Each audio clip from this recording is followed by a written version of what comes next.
If you want a masterclass in everything upside down on the West Coast, look no further than a courtroom in Multnomah County, Oregon, right now. A 72-year-old Army veteran named James Grant is currently on trial in civil court because an intruder broke into his business in the dead of night, and now that intruder wants a $10 million payday. From Seattle to Los Angeles, this is Left Coast News. No apologies, just the truth.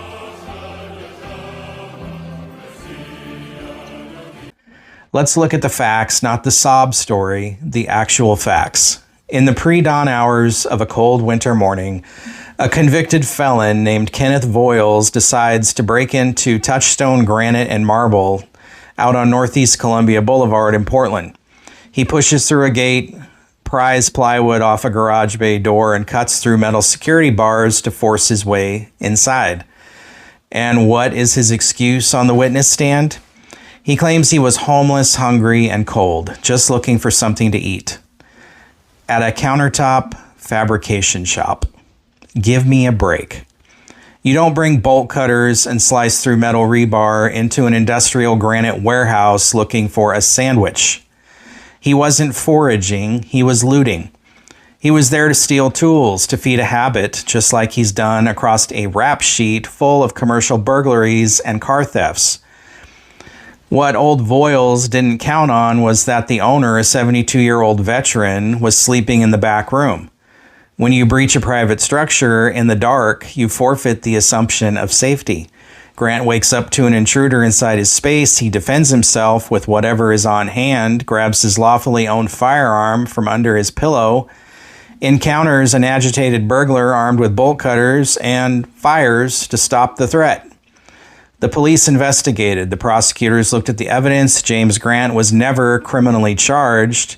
Meanwhile, Voiles was convicted of first-degree burglary and menacing. Case closed, right? In a sane republic grounded in constitutional property rights and the Second Amendment, that's where the story would end. The criminal goes to prison and the property owner goes back to life. Instead, the criminal turns around and sues the victim for $10 million for having the audacity to defend his livelihood. Now the trial lawyers in Portland are splitting hairs over whether a back room in a commercial building legally qualifies as a dwelling under Oregon's castle doctrine statutes.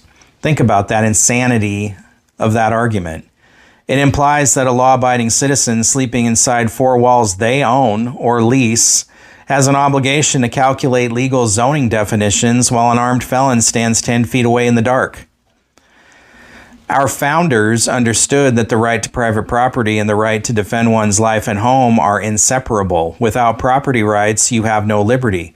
And when the legal system weaponizes civil torts against citizens who refuse to be victims, it incentivizes the lawless and disarms the lawful.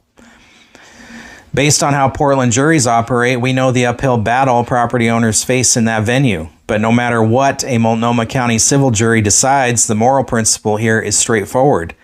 If you break through security bars into another man's property in the middle of the night, you are the author of your own misfortune. What do you think? Do you think this guy had the right to defend himself? Do you think the attorneys representing this criminal are pieces of shit the way I do? This guy had every right, in my opinion, to protect himself and his property. This criminal was not looking for food in a granite countertop warehouse. But I already see the comments online under these news stories. People feeling sorry for the criminal. Why are we so weak in the Pacific Northwest? As you know, legacy media is dying and everything is moving toward creator-driven platforms and monetization. There's a hyper-local news platform called yournews.com, and I'm actually a contributor on the platform. I've seen firsthand what they're building, and I believe it has the potential to become the next mainstream media. The void they're filling is local news. They already have more than 6,000 independent creators covering local, state, and national news across the country. And right now, they're giving everyday investors an opportunity to invest in the company and own shares through their equity crowdfunding campaign. This isn't a donation, you're actually buying shares in an early stage media company.